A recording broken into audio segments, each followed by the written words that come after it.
이분을 소개할 때마다 제 마음에 깊은 빚을 지고 있는 한 분이 계십니다. 미국 애틀란타의 아틀란타 연합 장로교회 정인수 목사님.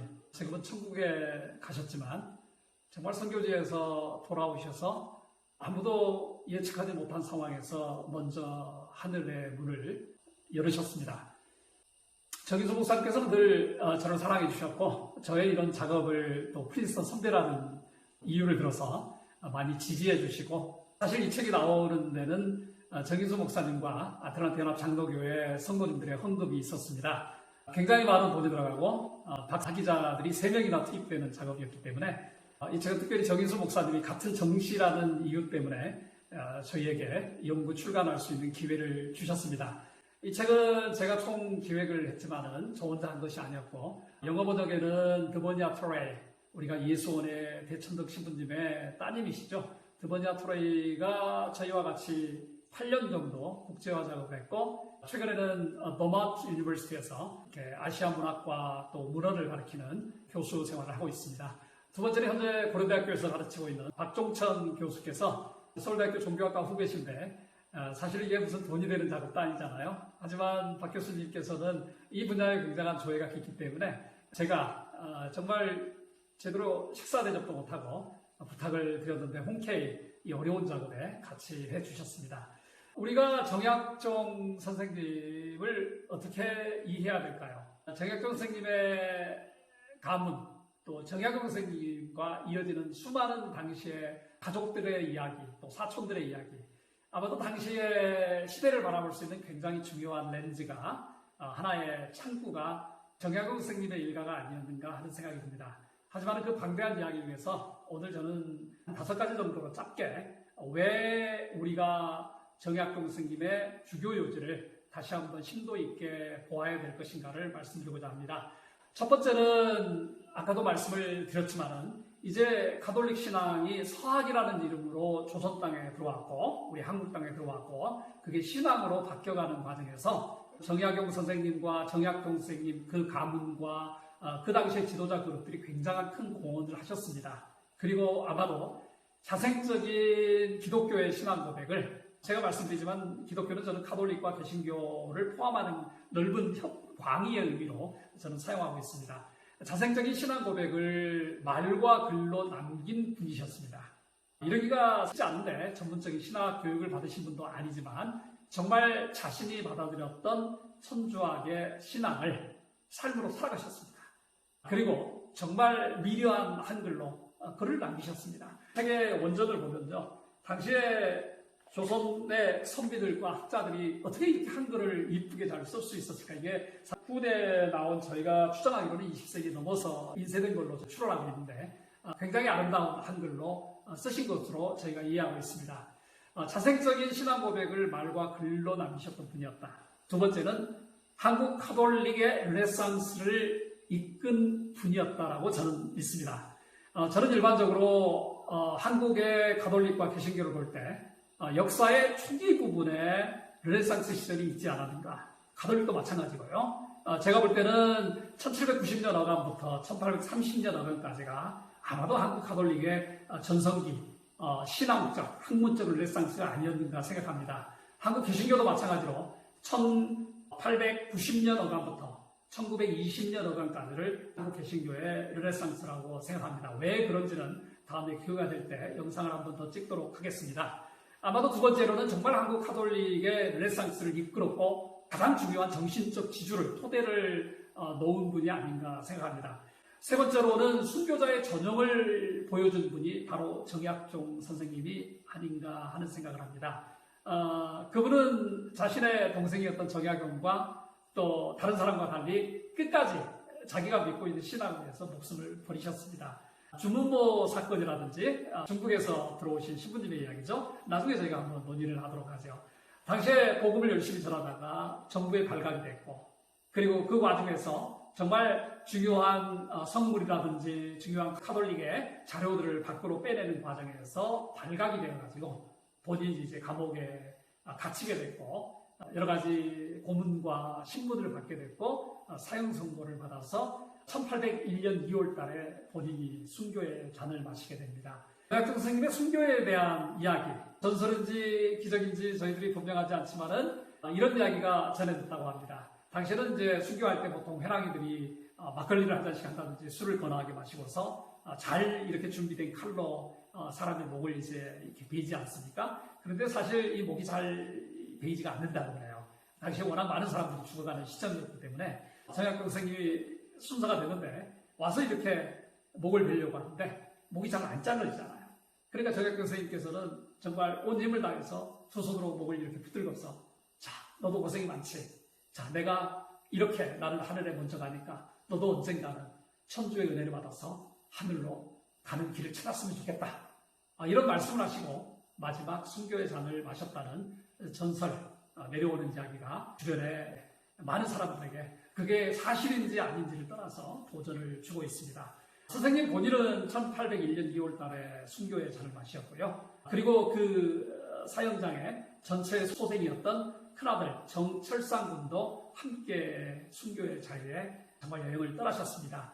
그런데 이제 거기에서 순교가 끝난 게 아니고요. 1839년에 세월이 한참 흘렀죠. 정약용 선생님의 아내 되셨던 세실리아 또는 시실리아 또는 유소사라고 하는 사모님과 둘째 아들 정하상 군이 순교의 잔을 마시게 됐습니다. 아마도 하나님을 믿어서 하늘의 신을 믿어서 천주를 믿어서 사돈대 팔촌까지 많은 희생자를 내면서 순교의 명문가를 이뤘던 가문이 정약용 선생님 가문이 아닌가 하는 생각을 감히 합니다.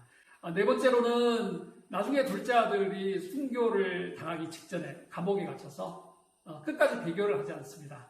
당시에 워낙 유명한 가문들이었기 때문에 정부에서는 가급적 살리려고 했지 않겠습니까? 배교를 하든지 잠깐만 넘어갈 수 있도록 회유를 하기도 했겠죠, 당연히. 그러나 이분들은 그 회유나 이생의 삶에 대해서 별로 관심이 없으셨던 거죠.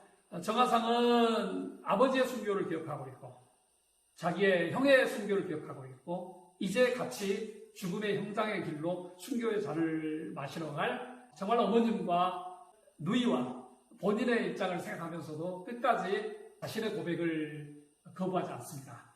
그리고 나서 당시 영의정에게, 제상이죠. 영의정에게 왜 우리는 천주를 믿는가를 고백하고 변증하는 상제상서. 저희는 그걸 영어로 번역하면서 A letter addressed to the Prime Minister. 어떻게 그렇게 평정심을 유지하고 마지막까지 자기가 믿는 신앙, 자기가 믿고 있는 종교적인 신념을 글로 표현하면서 순교의 잔을 기꺼이 마셨을까요? 저는 한국 개신교나 카톨릭을 떠나서 이런 점들은 우리가 한번 깊이 우리 마음속에 담아보면 어떨까 하는 생각이 듭니다. 마지막으로 정약용 선생님께서는 한국의 최초의 조직신학이라고 불러도 전혀 손색이 없는 주교요지를 쓰셨습니다. 하나님은 누구신가? 그리스도는 누구신가? 우리는 왜 천주를 믿어야 되는가? 천주는 어떻게 우리에게 은혜를 베푸시고 축복을 베푸시는가? 만물과 천주의 관계는 어떻게 되는가? 이런 점들을 지금 보아도 전혀 손색이 없는, 시대가 갈수록 조직신학이라는 이름은 굉장히 좀 복잡해지는 경우가 있지 않습니까? 학자들도 먹고 살아야 되고 연구도 해야 되고 박사 논문을 내기 위해서는 뭔가 좀 더 이전과는 다른 새로운 걸 만들어내야 되기 때문에 그럴지도 모르겠지만은 하지만은 굉장히 심플하면서 단순하면서도 사람의 본질을 꿰뚫게 만드는 이 책, 주교요지.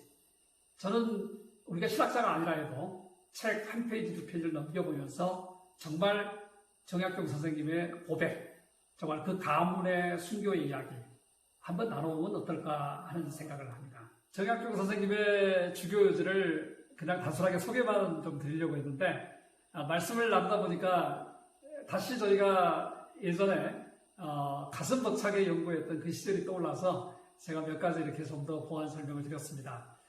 아버지의 순교를 이어서 그리고 형의 순교를 이어서 어머니와 또 누이 손을 잡고 순교에 어떻게 보면은 그 영광의 길이 되겠지만 얼마나 힘든 길이었겠습니까? 그 길을 걸어가면서 죽기 전에 감옥에 갇혀서 썼다고 추정되는 상제상서의 일부를 잠깐 읽어드리면서 오늘 또 나눔을 마치고자 합니다.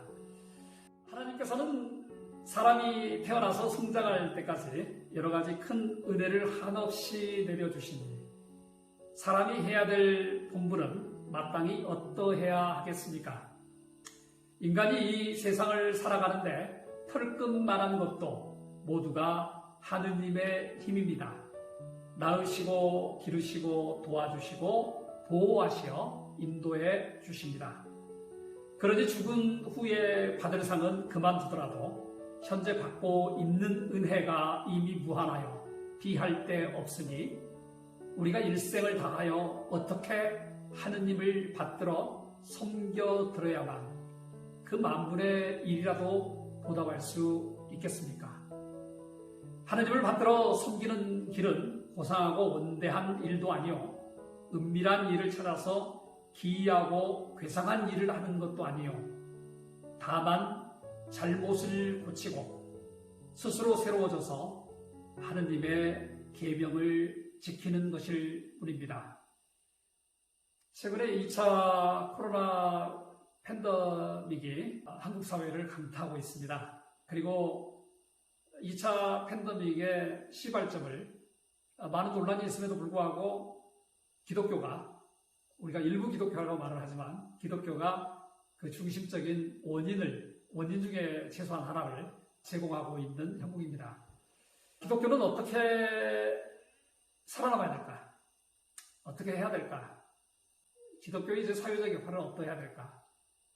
이렇게까지 전 국민이 아마 기독교의 모습을 망원경 또는 현미경을 이렇게 통해서 보는 것처럼 밀접하게 보았던 시절이 최근 없었던 것 같아요.